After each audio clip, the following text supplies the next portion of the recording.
El 19 de agosto de 2026, el diputado que presidía el órgano encargado de decidir si Alejandro Moreno Cárdenas pierde su fuero constitucional, pidió licencia y se fue. No lo destituyeron, no hubo escándalo. Se fue por su propia voluntad a dirigir un partido político de nueva creación porque el Instituto Nacional Electoral le exigía tener los órganos directivos definidos antes del 31 de agosto. Y antes de salir por la puerta, dejó una frase que casi nadie leyó completa. Sí, ya hay un proyecto de dictamen establecido, pero ese proyecto no decide lo que usted cree que decide. Hablamos de Rafael Alejandro Moreno Cárdenas, conocido en todo México como Alito. Gobernador de Campeche entre 2015 y 2019, presidente nacional del Partido Revolucionario Institucional, senador de la República, y desde hace años, el político con más solicitudes de desafuero acumuladas y menos consecuencias visibles de todo el país. En este video vamos a responder 3 preguntas concretas. Primero, ¿qué se le imputa exactamente, con nombre del delito y monto al peso? Porque en la conversación pública se dicen cifras que no coinciden con lo que está escrito en las carpetas. Segundo, ¿qué es en realidad la sección instructora? ¿Por qué es el único cuerpo del Estado mexicano que puede abrirle la puerta a un juez? ¿Y qué acaba de pasar dentro de ella esta misma semana? Y tercero, la que importa de verdad, si lo desaforan, ¿qué ocurre después? Porque hay 4 exgobernadores mexicanos que ya recorrieron ese camino completo y sus casos dicen mucho más que cualquier pronóstico. Empecemos por el origen, porque este expediente no nació en el Senado, ni en la Ciudad de México, ni en una disputa entre partidos. Nació en Campeche. Alejandro Moreno gobernó Campeche del 16 de septiembre de 2015 al 15 de junio de 2019. Pidió licencia antes de terminar el sexenio para asumir la dirigencia nacional del PRI. Campeche es uno de los estados menos poblados del país, poco más de 900,000 habitantes, pero con algo que otros estados no tienen. Es territorio petrolero, con la infraestructura de Pemex en la sonda de Campeche y con las participaciones federales que eso arrastra. Y hay un dato de esos años que conviene tener presente, porque explica la altura desde la que se mide todo lo demás. En diciembre de 2018, ya en el tramo final de su gobierno, Alejandro Moreno fue elegido presidente de la Conferencia Nacional de Gobernadores, la CONAGO. Coordinaba a los gobernadores de todo el país. 6 meses después, dejaba Campeche para tomar la dirigencia nacional del PRI, el partido que gobernó México durante 71 años seguidos. En menos de 4 años, pasó de gobernar el estado con menos de 1 millón de habitantes a coordinar a todos los gobernadores y después a dirigir el partido histórico del país. Esa velocidad importa, porque la protección política que hoy lo blinda no es un accidente. Se construyó. Durante esos años, la administración estatal fue auditada como todas, y ahí empieza el rastro documental. La Auditoría Superior de la Federación señaló en sus informes irregularidades concretas en el manejo de recursos federales transferidos a Campeche, programas anuales requeridos que el gobierno del estado no proporcionó, contratos de servicios de consultoría para aeronaves del gobierno estatal sin la documentación legal básica de los proveedores, y partidas completas del Fondo de Salud que no pudieron verificarse, sencillamente porque las instituciones locales no aportaron documentación comprobatoria suficiente. Deténgase un segundo en esa última. El Fondo de Salud. En un estado donde la gente espera consulta en hospitales con presupuesto corto, donde las plazas de especialista no se cubren, donde una familia de Calakmul o de Candelaria tiene que viajar horas para una cita. Ese dinero tenía nombre, tenía destino etiquetado y llegó de la Federación. Lo que no pudo comprobarse es en qué se gastó. Y aquí aparece el detalle que la prensa retomó estos días. Entre lo que se le atribuye a esa administración está la adquisición de una aeronave privada por un monto reportado de alrededor de 40 millones de pesos. Un jet. En el estado del Fondo de Salud sin comprobar. Y aquí quiero que hagamos una cuenta sencilla, porque las cifras grandes anestesian y las pequeñas duelen.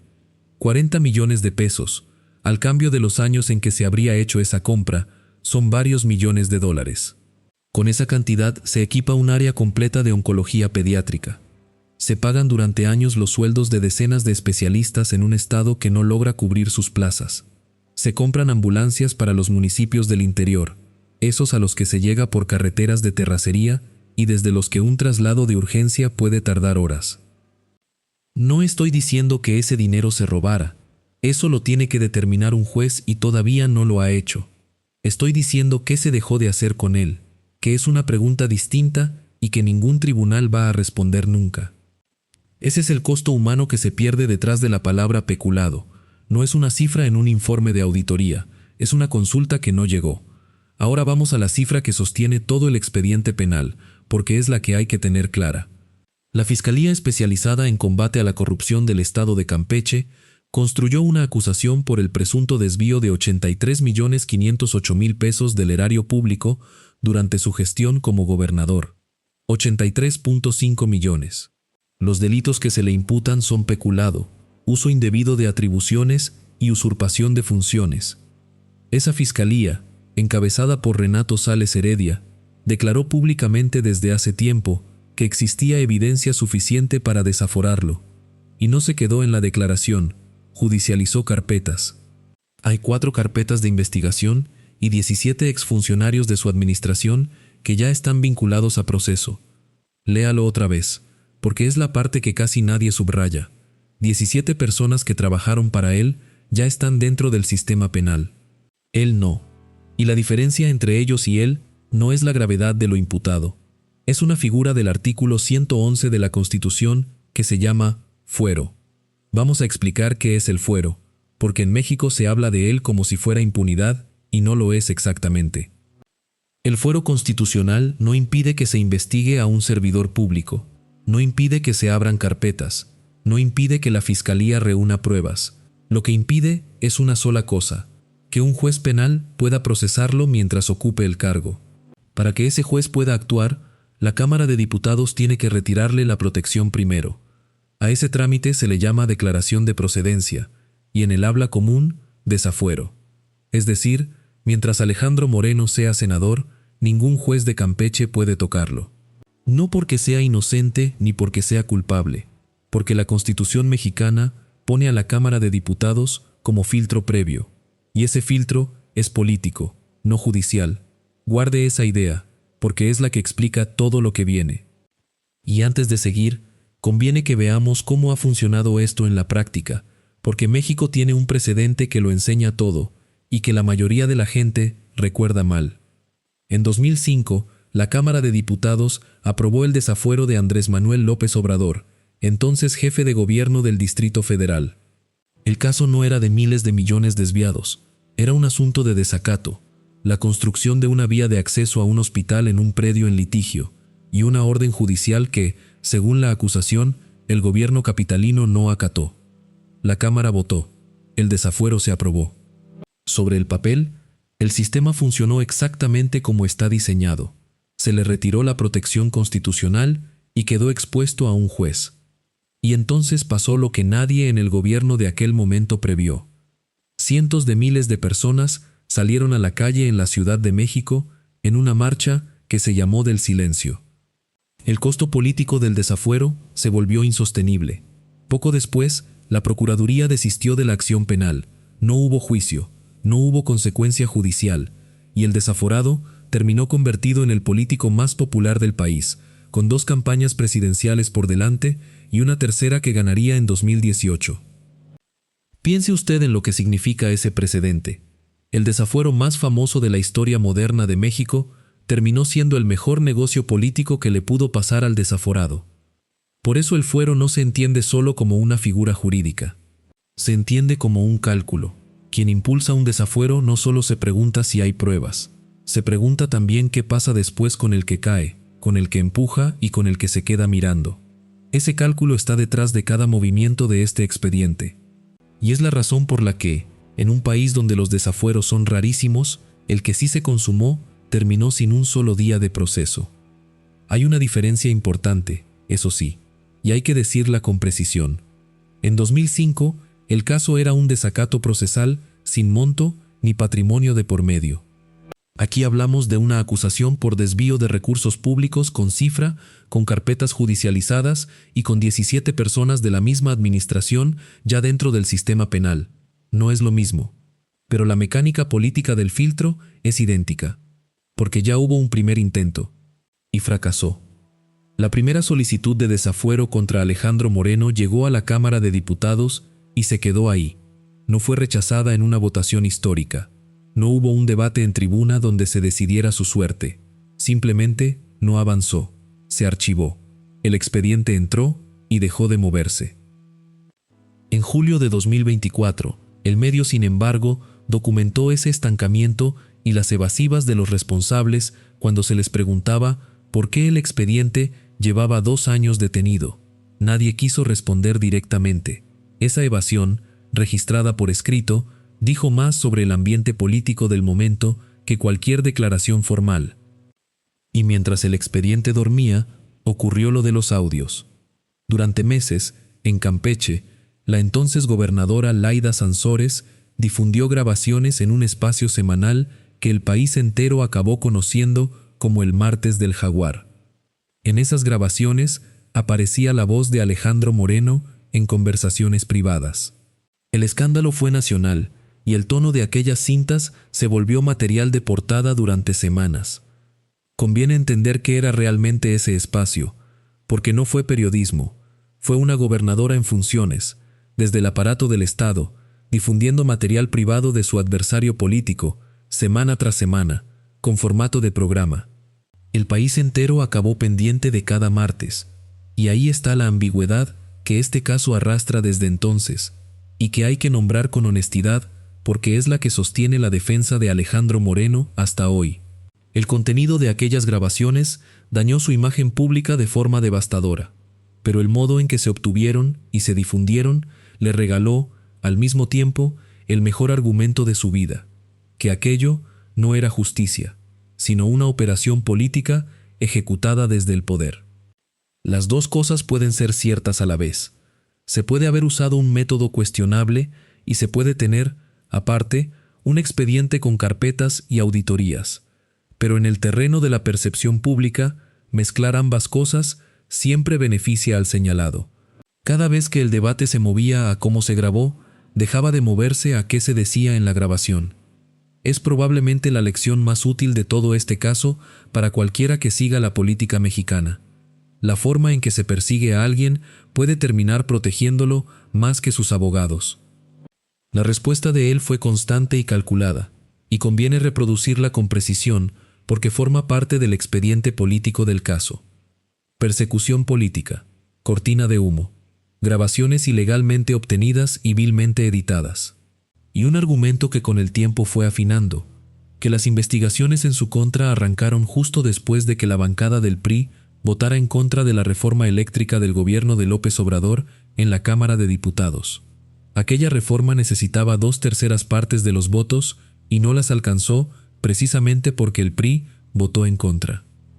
Esa correlación temporal existe, es un hecho verificable y él tiene derecho a señalarla. Pero también existe otra correlación, y es la documental, las auditorías, los registros patrimoniales y las carpetas de la Fiscalía de Campeche no dependen de quién gobierne ni de cómo se votó una reforma. Son papeles con fecha. Y llegamos a 2026, cuando el expediente vuelve a moverse en serio. Esta vez la Fiscalía de Campeche no presentó una solicitud. Presentó 5 expedientes distintos ante la Cámara de Diputados. 5, independientes entre sí, ninguno relacionado con la primera solicitud que ya había sido archivada. Incluyen los delitos de usurpación de funciones, extralimitación de facultades y peculado, además del caso central por los 83.5 millones de pesos. La estrategia es transparente si uno la mira de frente.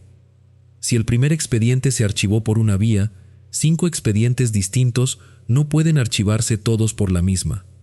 Es multiplicar los frentes para que ninguna maniobra procesal los cierre de golpe.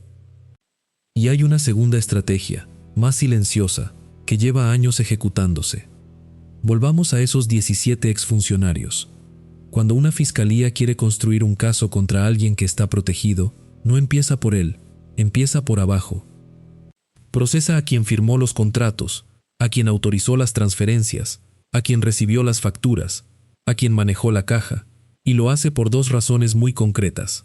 La primera es probatoria. Cada uno de esos exfuncionarios aporta un pedazo del rompecabezas documental. Firmas, oficios, órdenes de pago, correos. Cuando 17 expedientes coinciden en el mismo patrón, ya no es una irregularidad aislada, es un sistema, y un sistema tiene un vértice. La segunda es humana, y es la que suele decidir estos casos. Una persona vinculada a proceso, con la posibilidad de una pena de años encima y con la sensación de que quien la mandó a firmar sigue libre y en televisión, es una persona que se sienta a hablar con su abogado y hace una pregunta muy simple: ¿por qué yo y no él? De esa pregunta salen los criterios de oportunidad, las declaraciones colaborativas y los testigos que terminan cambiando un expediente entero. Ninguna de esas 17 personas ha sido condenada. Están vinculadas a proceso, que en el sistema penal mexicano significa que un juez consideró que hay datos suficientes para investigarlas formalmente, y nada más que eso. Pero cada una de ellas es, a la vez, una pieza documental y un riesgo. Esa es la verdadera presión sobre este expediente, no la que se ve en San Lázaro, la que se acumula abajo, en 17 salas de audiencia distintas. Esos expedientes pasaron de la Secretaría General de la Cámara a la sección instructora. Y aquí necesito que entendamos qué es exactamente ese órgano, porque es la pieza central de este video y casi nadie la explica. La sección instructora es una comisión de apenas 4 diputados, 4 personas.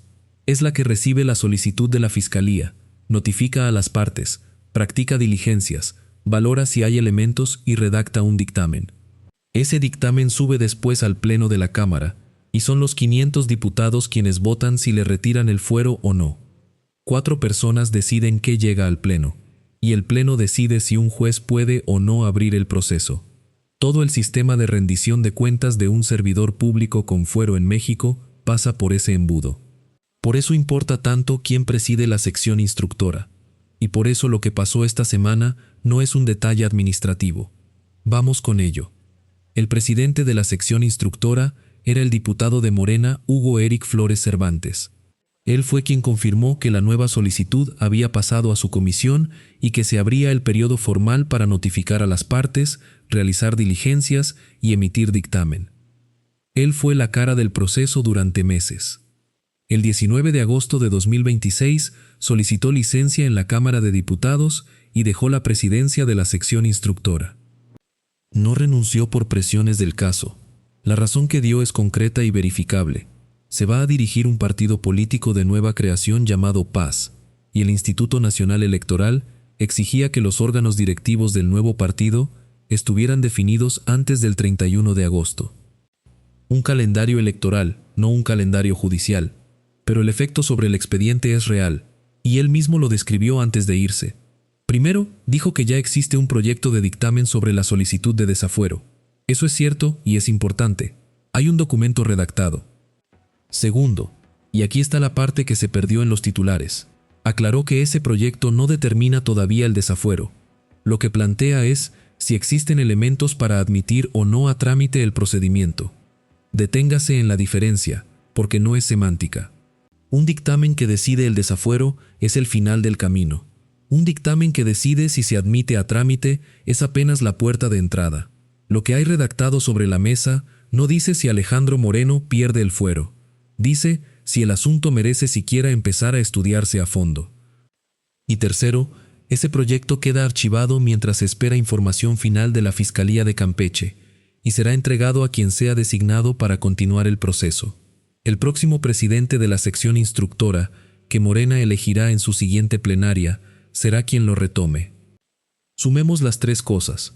El expediente está redactado pero no resuelto. El documento no decide el desafuero sino la admisión. Y el hombre que lo redactó ya no está en el cargo, mientras el papel espera a un sustituto que aún no ha sido designado y a información que la Fiscalía todavía no ha terminado de enviar. Esa es la verdadera cuenta atrás, no un reloj que corre hacia una celda, un expediente que está listo para moverse y no tiene ahora mismo quien lo mueva. Y aquí conviene detenernos en algo que casi nunca se explica. ¿Por qué la dirigencia de un partido es, en la práctica, una parte del blindaje? El fuero se lo da el cargo de senador. Eso es lo jurídico, pero lo que sostiene el cargo es la estructura política que hay detrás. Un senador sin partido, sin bancada y sin capacidad de negociar votos es un senador que nadie tiene interés en proteger. Un dirigente nacional que controla la nominación de candidaturas, el reparto de recursos y el sentido del voto de su grupo parlamentario es otra cosa completamente distinta. Alejandro Moreno ha conservado esa dirigencia durante años, incluso mientras su partido perdía gubernaturas, perdía votos y perdía presencia territorial. Y lo ha hecho, entre otras cosas, gracias a una reforma de los estatutos internos del PRI ampliamente reportada por la prensa nacional, que amplió el periodo de la dirigencia y le permitió mantenerse al frente muy por encima de lo que marcaba el calendario original. En su momento, hubo militantes y exdirigentes que la impugnaron públicamente y que la bautizaron con su apodo. Ese es el punto que hay que entender. Mientras controle el partido, controla también el precio político de tocarlo. Y ese precio es lo que ha frenado más expedientes en la historia de México que cualquier argumento jurídico. Ahora, invierta la ecuación. Si perdiera la dirigencia, si el PRI decidiera cambiar de cabeza, ¿qué quedaría? Un senador sin estructura, con 5 expedientes en la Cámara, 17 excolaboradores procesados y una fiscalía estatal que lleva años empujando. Exactamente el perfil de los 4 exgobernadores que sí terminaron detenidos. Por eso, cuando se hable de este caso, no mire solo la sección instructora, mire también las asambleas internas del PRI. El desafuero se decide en San Lázaro, pero la vulnerabilidad se decide en la sede del partido. Del otro lado, la señal política es la contraria, y también hay que decirla. El 18 de agosto, el coordinador de Morena en el Senado, Ricardo Monreal, declaró públicamente que si procede el desafuero, adelante, y que él no protege a nadie. Un día antes, el 17 de agosto, desde la propia bancada se garantizó que el proceso de desafuero no quedará inconcluso. 2 frases en 2 días. En un país donde el primer expediente contra este mismo personaje se archivó en silencio durante 2 años, que la mayoría legislativa salga a decir en voz alta que esto no se va a quedar a medias es un cambio de tono que merece registrarse. Cambio de tono no es lo mismo que resolución, pero tampoco es nada. Y para que quede claro cuánto falta realmente, pongamos el calendario sobre la mesa, paso por paso. 1. Morena tiene que designar en su plenaria al nuevo presidente de la sección instructora. Sin eso, la comisión no puede sesionar formalmente sobre este asunto. 2. La Fiscalía de Campeche tiene que terminar de enviar la información final que el propio Flores Cervantes dijo que estaban esperando. Mientras ese envío no llegue, el proyecto sigue archivado. 3. La sección instructora tiene que discutir y aprobar el dictamen. Y recuerde que ese dictamen, tal como está redactado hoy, solo resuelve si el procedimiento se admite a trámite. Si se admite, empieza la instrucción de verdad, notificaciones, pruebas, alegatos. 4. Cuando esa instrucción concluya, la sección elabora el dictamen definitivo y lo sube al Pleno. 5.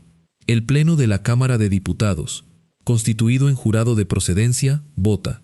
Si la mayoría aprueba la declaración de procedencia, se retira el fuero. 6. Y solo entonces, el juez de Campeche puede actuar. 6 pasos. Ninguno tiene fecha cerrada en el calendario, y el primero de todos depende de una designación interna de un partido político. Cuando alguien le diga que a Alejandro Moreno le quedan 60 días para pisar la cárcel, enséñele esta lista, porque el reloj existe, pero nadie le ha dado cuerda todavía. Ahora, la pregunta que de verdad importa. Supongamos que la sección instructora se reintegra, que el dictamen se admite a trámite, que sube al Pleno y que 500 diputados votan retirarle el fuero. ¿Qué pasa entonces? Aquí tenemos algo mejor que un pronóstico. Tenemos precedentes.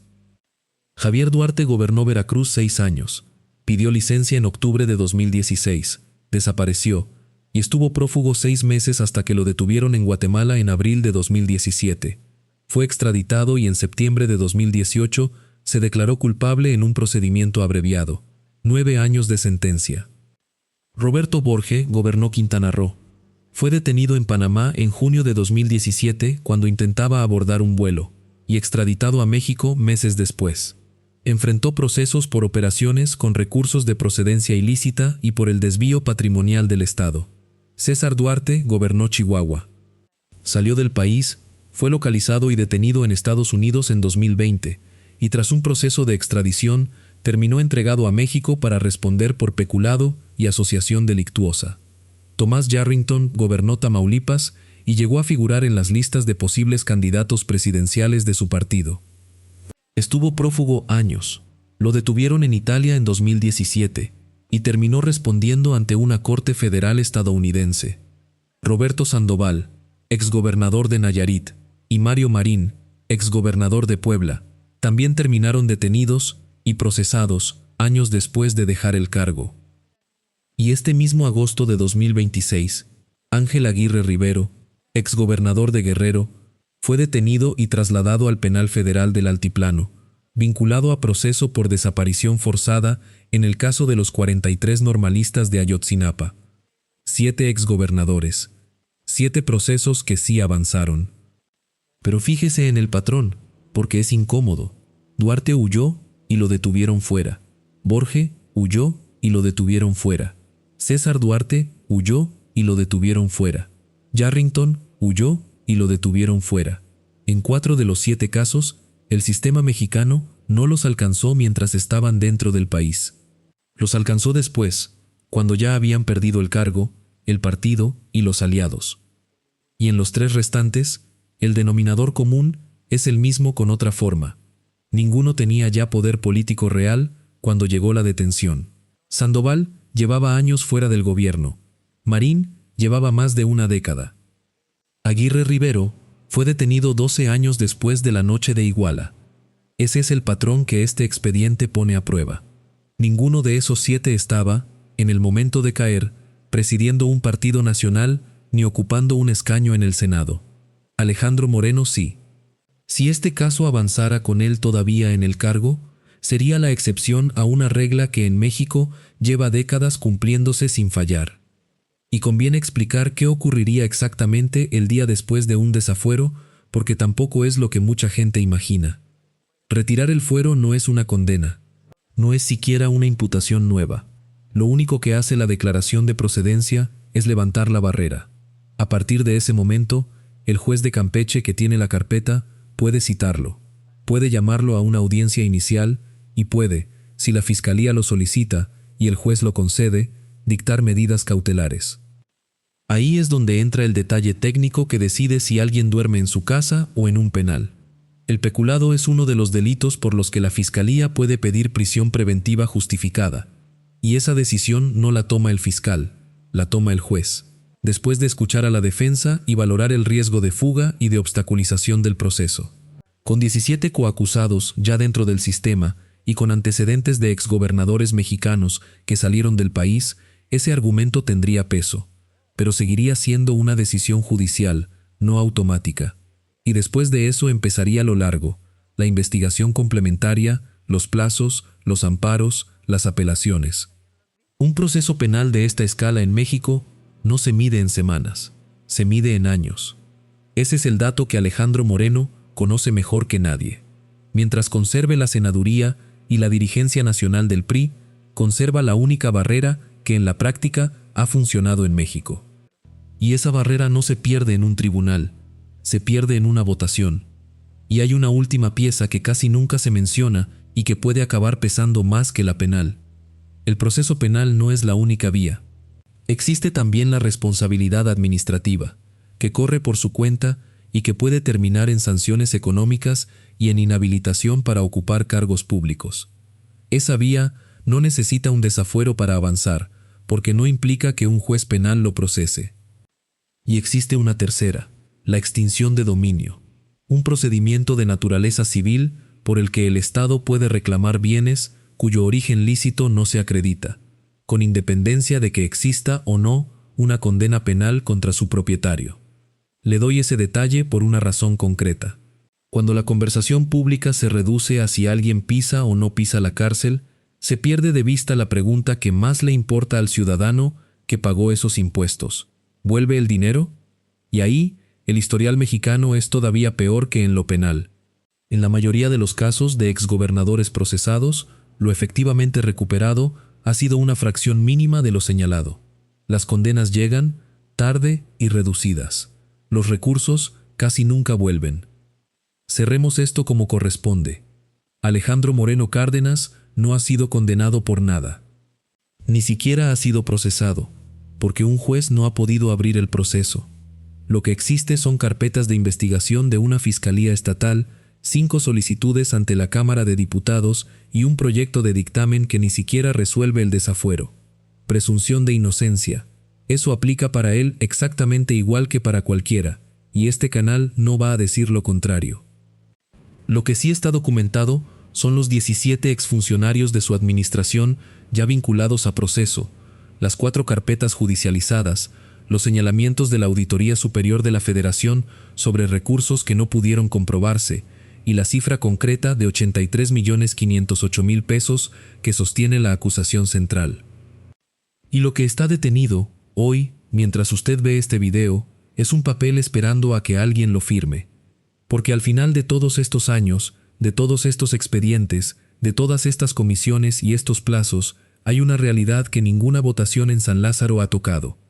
El Fondo de Salud de Campeche que no pudo comprobarse, los hospitales que siguen esperando, la gente de un estado pequeño que pagó impuestos, que vio salir el dinero de la Federación con destino etiquetado y que nunca supo dónde terminó. Ese daño no se repara con un desafuero, no se repara con una detención y no se repara con una portada. Se repara el día en que el dinero público llegue completo a donde estaba presupuestado y existan mecanismos reales para verificarlo. Este expediente no termina cuando alguien pierde el fuero. Termina cuando un juez, con las pruebas enfrente y sin filtros políticos de por medio, pueda decir si hubo delito o no lo hubo.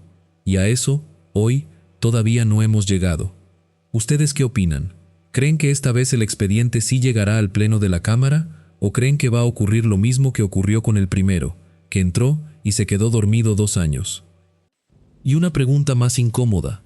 Si al final lo desaforan, ¿lo veremos responder ante un juez en Campeche o veremos lo que hemos visto tantas veces, que el proceso avanza solo cuando el personaje ya perdió el poder que lo protegía? Cuéntenoslo en los comentarios. Los leemos todos. A los que nos ven desde Campeche y a los que nos ven desde California, Texas, Illinois o Florida y llevan años siguiendo este caso, si conocen a alguien que trabajó en aquella administración, que estuvo dentro de esa estructura y sabe cosas que los expedientes todavía no recogen, este es el lugar para dejarlo escrito. Y díganos también qué expediente quieren que reconstruyamos completo en el próximo video. Hay varios casos abiertos ahora mismo de los que casi nadie está hablando. Si este video les sirvió para entender de verdad en qué punto está esto, compártanlo con alguien que necesite escucharlo. Y si todavía no están suscritos, este es el momento. La historia siempre avanza. Nosotros también.